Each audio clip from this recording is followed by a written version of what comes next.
তারপরে আমি 30 জন রাখছি। আমার ভাই একজন 30 জনের টিয়া দিচ্ছে 3000। ভাইয়ের আমি কি দোয়া পানি স্যার দোয়ান কোন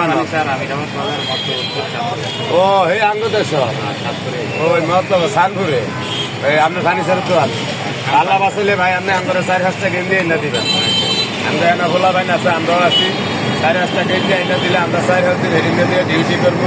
আমরা আবার আইতে গেলে কিছু মানুষের খারাপ খেয়ে লইবেন, আমার লিখে না গরিব মানুষের খাওয়াইবেন। কারে কে খাওয়াই তারে বহুত ক্ষতি করতে আছে। আর মাঝে গরু আঙ্গ দেশ গেলে অন্য গরু কেটে খাওয়ায় কিলিগা খাওয়ায় আমি বুঝি না। ভাই বাপ মা মেরে গেছে দোয়া হয়েছে, অবশ্যই দোয়া যায়। তাহলে গরু কাটে কিলিগা মাটির কিন্তু সিদ্ধি নাই কবর মাটি হাইতে গিয়ে দোয়া আনবা এটার কত জোর। আল্লাহ বাসাইলে আপনি 30 জনে খাওয়ানোর টিয়া দিচ্ছেন, আমগো আছে 30 জন। আজকে 60 জন ফিরি খাইবে। কি ফার্নিচার তুমি ভাই? খান ফার্নিচার। ওই আঙ্গ মতলব জায়গাটার নাম কি?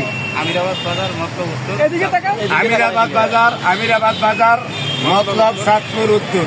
আল্লাহ বাসাইলে আপনি আঙ্গুলিকে আরো 500টা গেঞ্জি আনবেন, আরো গরিব মানুষের লেগে কটা খাওয়ানোর টিয়া আনবেন। আবার যদি বাইক যাই আপনাকে এখানে যাওয়ানোর চেষ্টা করবো আমি যদি আঙ্গ বাইক যাই।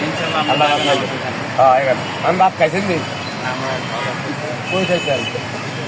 আমার তরবেতনে খাইয়া যান, আমার তো মানুষের খাওয়া নাই।